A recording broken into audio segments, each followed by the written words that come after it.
Bienvenue dans l'émission La vérité de l'Évangile avec Andrew Womack, un ministère d'enseignement qui se concentre sur l'amour et la grâce inconditionnelle de Dieu. J'ai demandé au Seigneur, pourquoi devrais-je venir ici? Pourquoi devrais-je me rendre à l'école biblique Charis? Pourquoi est-ce que je parcourrais 8000 km pour m'y rendre? Mais j'ai découvert que ce lieu est authentique et vrai, et que j'étais là où j'étais censé être. Si vous considérez le fait de venir, sachez que vous allez apprendre ce que la parole dit et ce qu'elle signifie. Et maintenant, voilà Andrew. Bienvenue dans notre émission La vérité de l'Évangile. Aujourd'hui, je continue à enseigner sur la puissance du partenariat, une série disponible sous forme de CD et DVD notamment.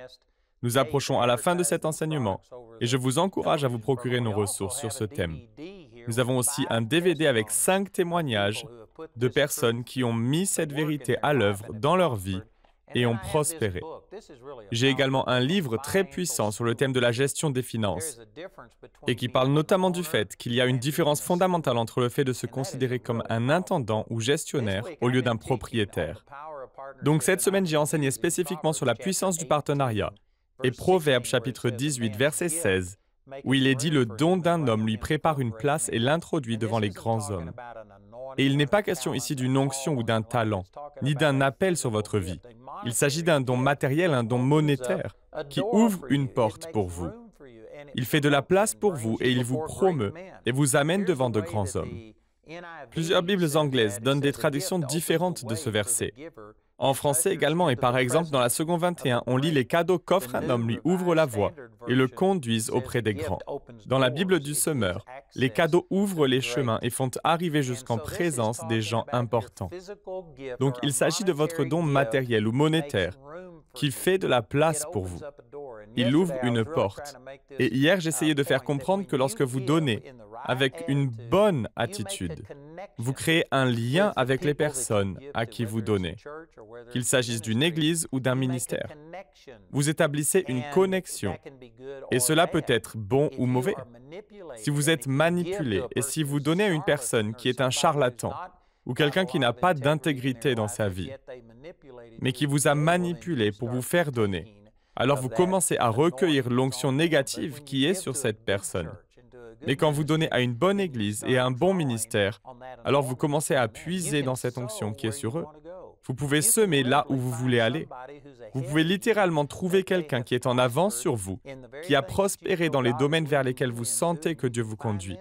Vous pouvez le trouver et vous pouvez commencer à semer dans sa vie.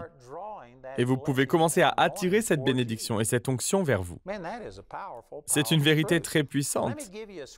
Et laissez-moi vous en donner un exemple dans les Écritures. Dans 1 Roi, chapitre 10, il est question de la reine de Saba, qui est venue s'enquérir de Salomon et de sa sagesse. Dans le chapitre 10, 1 Roi, chapitre 10, verset 1, la reine de Saba entendit parler de la réputation que Salomon avait acquise grâce à l'Éternel. Elle vint donc pour éprouver sa sagesse en lui posant des questions difficiles. Et le fait même qu'il soit dit qu'elle est venue l'éprouver avec des questions difficiles signifie qu'il y avait un certain degré de scepticisme de sa part. Elle devait croire qu'il avait quelque chose de spécial, sinon elle n'aurait même pas fait l'effort de venir l'éprouver. Mais cela montre qu'elle n'était pas totalement convaincue. Elle est venue et a voulu voir par elle-même. Ainsi, au verset 2, il est dit « Elle arriva à Jérusalem » avec une suite importante et des chameaux chargés d'épices, de parfums, d'or en très grande quantité et de pierres précieuses. Elle se présenta devant Salomon et lui parla de tout ce qu'elle avait sur le cœur. Et avant de poursuivre, laissez-moi sauter au verset 10 et vous montrer combien d'or et de pierres précieuses elle a donné. Donc dans 1 Roi chapitre 10 verset 10, il est dit ensuite, la reine fit cadeau au roi de 3,5 tonnes d'or, d'une très grande quantité de parfums et d'épices et de pierres précieuses.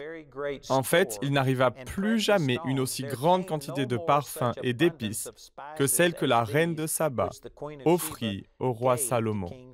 C'était considérable et même historique. Donc combien cela fait? Un talent pèse environ 32 kilos. Donc 120 talents équivaudrait plus exactement à 3840 kilos d'or. Et le prix de l'or fluctue, mais aujourd'hui, 100 grammes d'or coûte environ 6 000 €, même si ce prix change avec le temps. Et à ce prix-là, elle aurait apporté plus de 200 millions d'euros en or, sans compter les épices, les pierres précieuses et tout le reste. Donc c'était vraiment conséquent. Et vous devez vous faire une idée de tout cela, de tout ce qu'elle a voulu apporter avec elle. Et pour apporter plus de 3 tonnes d'or et toutes les épices, je peux vous garantir que si vous aviez toutes ces richesses dans une caravane de chameaux, en direction de Jérusalem, vous auriez eu besoin de soldats pour les protéger. Sinon, des bandits vous les auraient volés. Nous ne le savons pas, mais il y avait probablement au moins des dizaines de chameaux. C'était une caravane entière, très longue, très conséquente, et probablement des soldats pour protéger. Donc c'est très significatif. Et la reine de Saba ne l'a pas fait par hasard. Il pouvait y avoir des centaines et des centaines de personnes dans cette caravane. Et partout où ils sont allés, dans chaque oasis où ils se sont arrêtés pour abreuver leurs chameaux, je vous garantis qu'ils ont fait un spectacle. Les gens les ont remarqués. Et lorsqu'ils sont arrivés à Jérusalem, pensez-y bien, il est dit que Salomon était l'homme le plus sage de la planète. Et ce n'était pas l'opinion de n'importe qui, c'était l'évaluation de Dieu lui-même. Il a dit qu'il n'y aurait jamais une personne aussi sage que Salomon et qu'il n'y aurait jamais un roi aussi riche que Salomon. Et cela ne s'appliquait pas seulement à l'époque de Salomon. Si vous lisez le récit de Chroniques, le Seigneur lui a dit qu'il n'y aurait jamais un autre roi comme lui, aussi riche que lui. Ainsi, vous prenez n'importe quelle personne dans le monde d'aujourd'hui qui a une valeur nette de 100 milliards de dollars ou plus, et ces personnes ne sont pas aussi riches que Salomon l'était. Il est dit qu'à l'époque de Salomon, l'or était la norme, que les gens ne faisaient même pas attention à l'argent. Ils jetaient ce qui était en argent dans la rue comme si c'était de la pierre, et tout était si prospère que seul l'or comptait. L'argent comme métal ne valait pas grand-chose. Donc nous avons Salomon, l'homme le plus riche de la planète, l'homme le plus sage de la planète. Et il est dit ici dans 1 Roi, chapitre 10, que tous les rois, tous les peuples de la terre se tournaient vers Salomon pour sa sagesse. Maintenant, si vous étiez si puissant, si prospère, si célèbre, si sage, et si le monde entier voulait venir profiter de votre sagesse, comment ferait-il pour y arriver, pour faire la queue et rencontrer Salomon?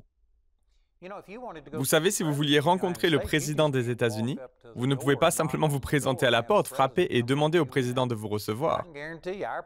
Et je peux vous garantir que notre président est loin de ressembler à Salomon, qu'il n'est pas aussi recherché ou désiré que Salomon ne l'était. Et pourtant, je ne suis même pas sûr que si vous essayez, vous pourriez rencontrer le président. Si vous le pouviez d'une manière ou d'une autre, il faudrait le programmer. Il pourrait s'écouler des mois ou des années avant que vous puissiez avoir une audience avec le président. C'était certainement le cas à cette époque et peut-être même davantage. Alors comment la reine de Saba a-t-elle pu rencontrer Salomon? Je vous assure que si vous voyez une caravane arriver avec des centaines de chameaux et des cadeaux pour une valeur de plusieurs centaines de millions d'euros qu'elle allait offrir à Salomon, vous savez ce que cela a permis? C'est ce que dit Proverbe 18:16. Le don d'un homme lui prépare une place et l'introduit devant les grands hommes.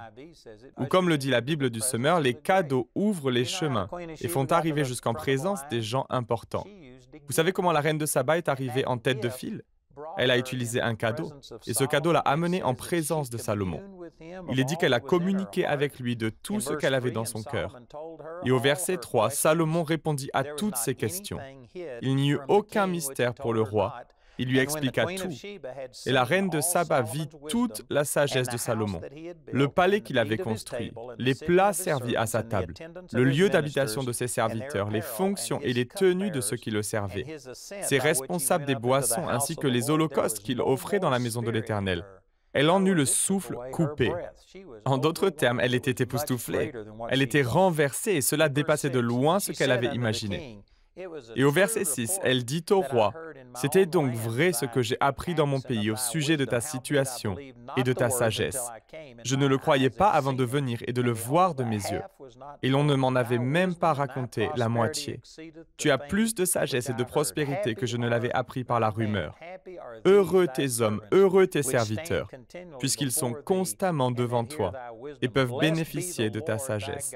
Béni soit l'Éternel, ton Dieu, qui t'a choisi pour te placer sur le trône d'Israël. C'est parce que l'Éternel aime éternellement Israël qu'il t'a établi roi pour que tu exerces le droit et la justice. » Vient ensuite le verset 10 que nous avons déjà lu, où elle a donné au roi 120 talents d'or. Au verset 10, il est dit « Une très grande quantité de parfums et d'épices et de pierres précieuses. » En fait, il n'arriva plus jamais une aussi grande quantité de parfums et d'épices que celle que la reine de Saba offrit au roi Salomon. Puis il est dit au verset 13, « Le roi Salomon donna à la reine de Saba tout ce qu'elle désira, ce qu'elle demanda. Il lui fit en outre des cadeaux dignes d'un roi tel que lui. Puis elle repartit et rentra dans son pays avec ses serviteurs. » Ensuite, au verset 14, on lit que le poids de l'or qui arrivait chez Salomon chaque année était de près de 20 tonnes.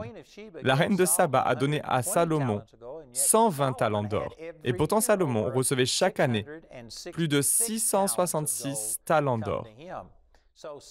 Ainsi, l'abondance de Salomon était beaucoup plus grande que celle de la reine de Saba. Mais elle a donné, et son cadeau a ouvert une porte. C'est une illustration spirituelle, ou plutôt c'est une démonstration physique d'une vérité spirituelle, que lorsque vous donnez et lorsque vous vous associez à une église ou à un ministère, vous puisez dans la sagesse, dans l'onction, dans la bénédiction qui est sur ce ministère, et cela commence à couler vers vous, à agir dans votre vie. Et la reine de Saba a donné de son abondance. Mais l'abondance de Salomon était beaucoup plus grande. Je vous garantis qu'elle a reçu en retour plus qu'elle n'a donné. C'est extraordinaire. Et vous savez, il y a là une leçon qui n'est pas liée directement à la puissance du partenariat, mais c'est une grande vérité que je veux faire ressortir ici. Lorsque la reine de Saba a voyagé de Saba jusqu'à Jérusalem pour rencontrer Salomon, elle a dû traverser tous ces pays pauvres. Je suis sûr qu'elle s'est arrêtée dans des oasis où il y avait des mendiants, où il y avait toutes sortes de besoins. Et je peux vous garantir que si les gens étaient comme aujourd'hui, certains l'auraient critiqué et lui auraient dit « Alors, vous prenez toute cette richesse, des centaines de millions de dollars de richesse, pour les donner à l'homme le plus riche de la planète. » Et je suis sûr qu'il y a des gens qui l'ont condamné. Pourquoi vous ne nous aidez pas? Pourquoi n'aidez-vous pas ces mendiants ici? Des rois entiers auraient pu venir de certains de ces royaumes et dire « Vous donnez plus que la richesse totale de notre nation tout entière. Pourquoi donnez-vous tant d'argent à l'homme le plus riche de la planète? Donnez plutôt à nous. » Il y a des gens comme cela, et c'est le complexe de Judas. Lorsque Marie a versé ce précieux onguent, qui valait le salaire d'une année sur les pieds de Jésus, puis a commencé à lui essuyer les pieds avec ses cheveux, Judas s'est indigné et a dit « Pourquoi ce gaspillage? On aurait pu le vendre pour tant d'argent et le donner aux pauvres. » Et pourtant le texte continue en disant qu'il ne se souciait pas des pauvres. Il disait cela parce qu'il était un voleur. C'était diabolique. Il y aura toujours des gens pour critiquer ceux qui donnent de l'argent à des ministères et qui demanderont « Pourquoi ceci n'a-t-il pas été mis en vente? Et pourquoi n'avez-vous pas aidé des pauvres ?» Je suis sûr que la reine de Saba a entendu tout cela. Mais remarquez qu'après être venue et avoir utilisé ses richesses pour ouvrir une porte et puiser dans l'onction qui était sur Salomon et commencer à profiter de cette sagesse, de cette puissance et de cette onction, après cela, Salomon lui a donné de son abondance. Et puisque son abondance était plus grande que la sienne, je crois qu'elle est rentrée chez elle avec plus qu'elle n'avait quand elle est partie. Et si elle était disposée à aider les pauvres et à aider certaines de ces nations plus pauvres, elle aurait été mieux équipée et aurait eu plus de ressources pour pouvoir aider que si elle avait donné avec ses propres moyens.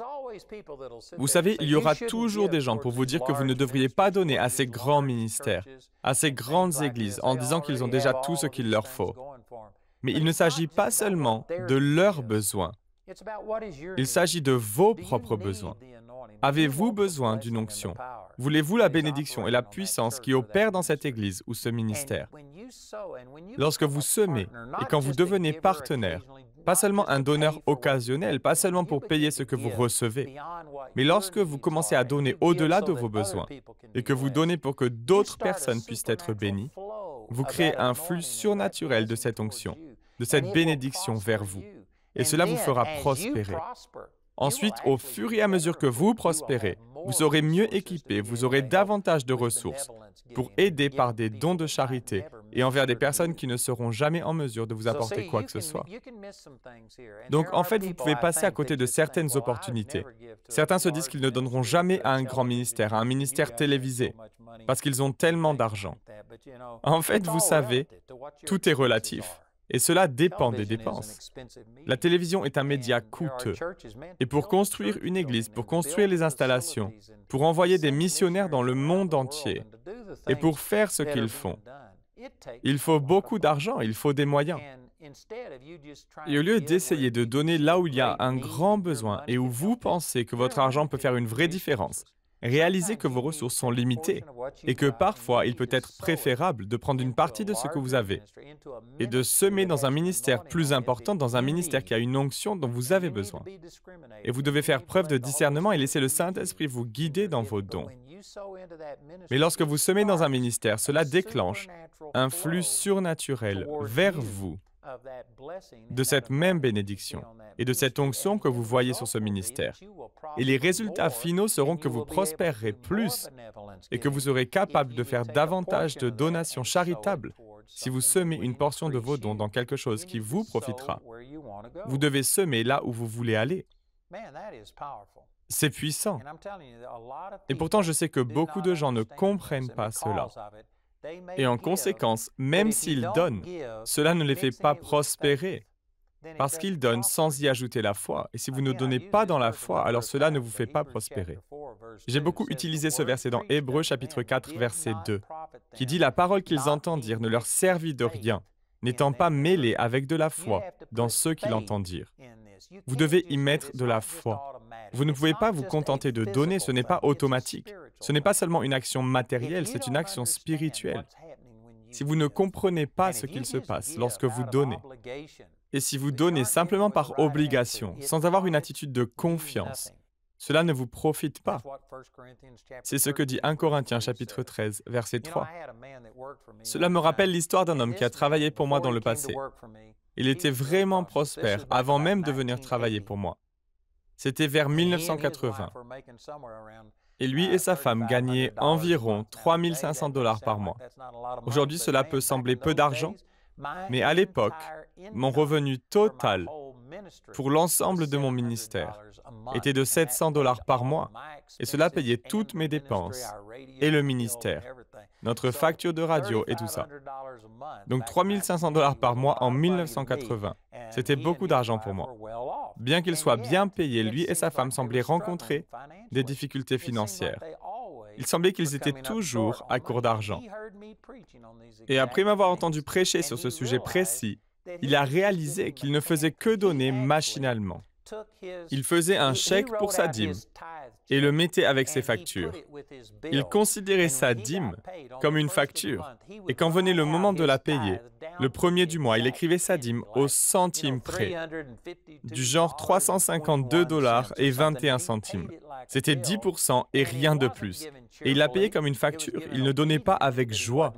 Il donnait sa dîme avec obéissance, mais il ne la donnait pas avec joie. Il ne la donnait pas avec la bonne attitude. Et à cause de cela, ils avaient du mal. Et il semblait qu'ils n'arrivaient jamais à joindre les deux bouts. Il m'a entendu prêcher précisément sur ce sujet. Et il a décidé qu'au lieu de payer la dîme comme une dette ou une facture, comme une obligation, comme on le lui avait enseigné, on lui avait enseigné qu'on ne pouvait pas s'attendre à bénéficier financièrement de la dîme et que c'était seulement sur les offrandes qu'on pouvait s'attendre à un retour et que la dîme était une dette. Et parce qu'il donnait avec cette attitude, cela ne lui profitait pas. Et il m'a entendu prêcher sur ce sujet. Et lui et sa femme, après avoir prié, ont décidé qu'ils allaient commencer à donner comme ils le désiraient dans leur cœur. 2 Corinthiens chapitre 9, verset 7. Après environ 6 mois pendant lesquels ils ont donné comme ils le désiraient, ils ont commencé à avoir de l'argent en surplus. Ils avaient économisé de l'argent à la banque. Et sa première pensée était « Je ne dois pas donner autant d'argent que je le faisais avant. J'ai dû descendre en dessous de 10%. » Mais comme il utilisait un chéquier pour tout payer, il est revenu en arrière pour voir ses dons au cours des derniers mois. Il s'est avéré qu'ils en étaient arrivés à donner environ 24% de leurs revenus. Et bien qu'ils aient donné beaucoup plus qu'avant, il leur restait encore davantage. Leur voiture ne tombait pas en panne, ils n'avaient pas à acheter de pneus, leurs pneus duraient plus longtemps, je ne sais pas comment c'est arrivé.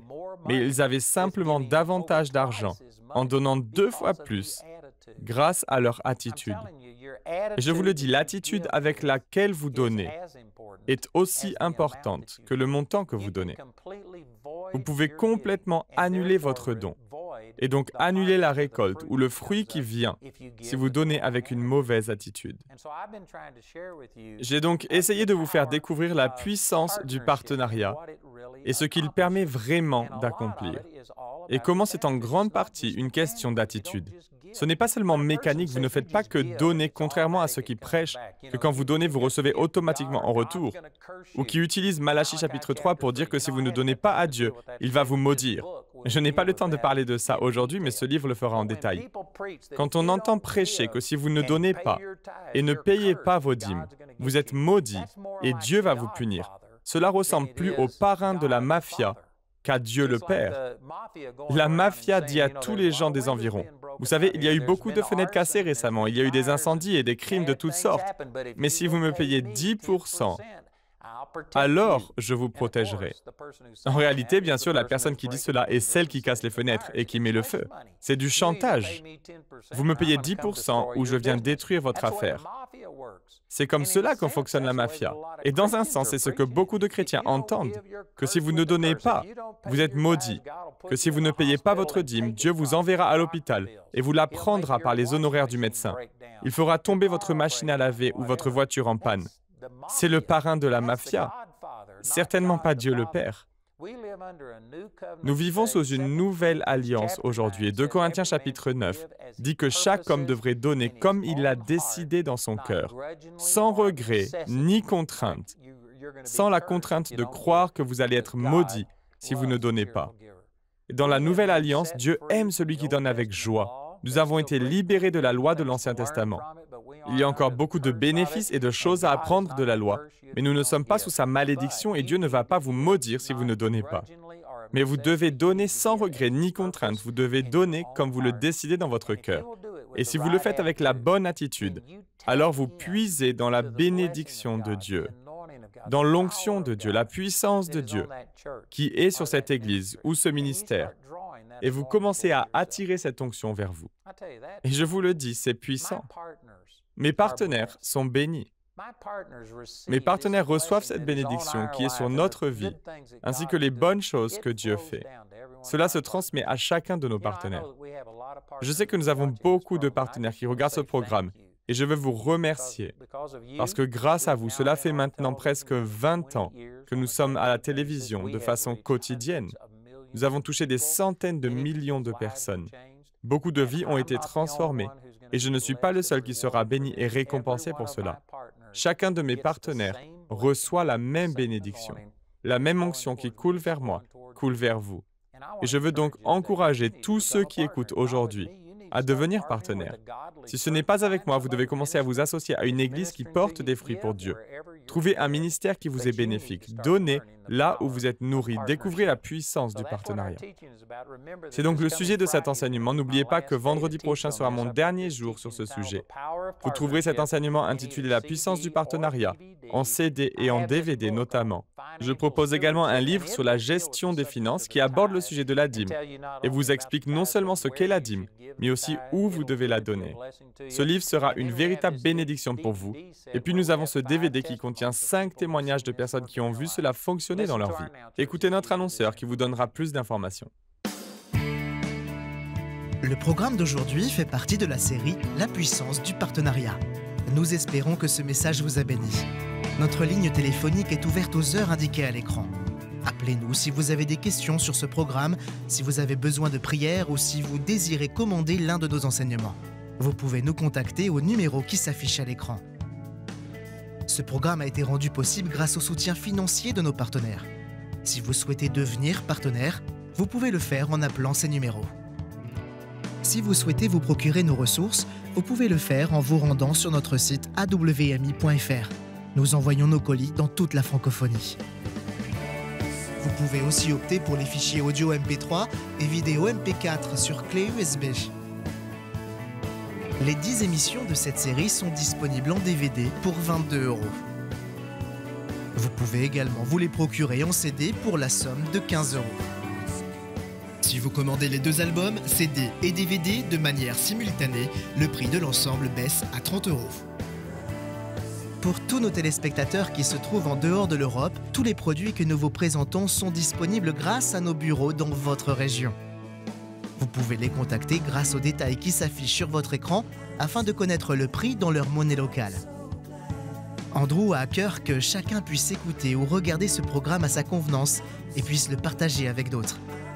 Si vous ne pouvez pas vous permettre d'acheter cette série, nous vous enverrons un lien afin de télécharger gratuitement l'enseignement de cette semaine en version audio MP3.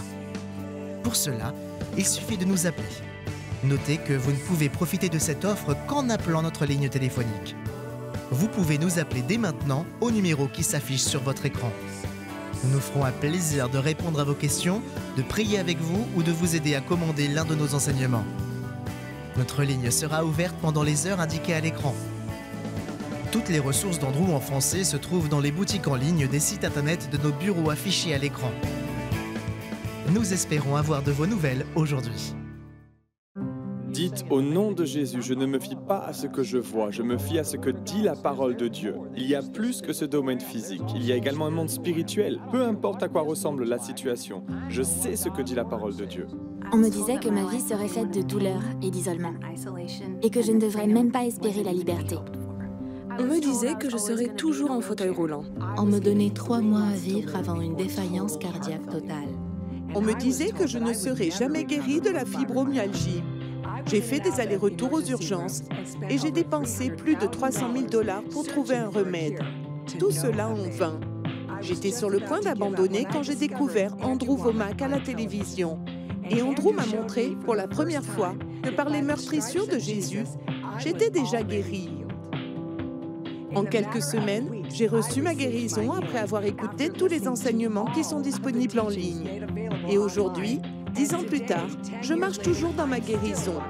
Et je ne suis pas la seule dans ce cas. J'ai été guérie de la fibromyalgie et des maladies environnementales. J'ai été guérie de la maladie de Lyme. J'ai été guérie d'un lupus et d'une insuffisance cardiaque. C'est grâce à des personnes comme vous qui êtes devenus partenaires du ministère d'Andrew Wommack que nous avons chacun pu retrouver nos vies. Les mots ne sauraient exprimer notre reconnaissance pour votre générosité, mais il y a encore des millions de personnes qui recherchent cette vérité qui libère. Pourriez-vous nous aider à leur transmettre ce message? Vous pouvez atteindre des gens comme moi, qui sont enfermés chez eux et qui ne sont pas conscients de la plénitude de ce que dit l'Évangile, à savoir que nous pouvons être libérés de tout ce que l'ennemi essaie de mettre sur nos vies. Je ne serai plus de ce monde sans ce ministère. Et je vous encourage vraiment à devenir un partenaire aujourd'hui. Pourquoi ne pas devenir partenaire du ministère d'Andrew Wommack? Faites-le dès aujourd'hui. Pour nous aider à conduire plus de personnes vers la liberté, devenez partenaire en visitant notre site web dès aujourd'hui. Retrouvez-nous la prochaine fois pour plus de la parole de Dieu dans la vérité de l'Évangile.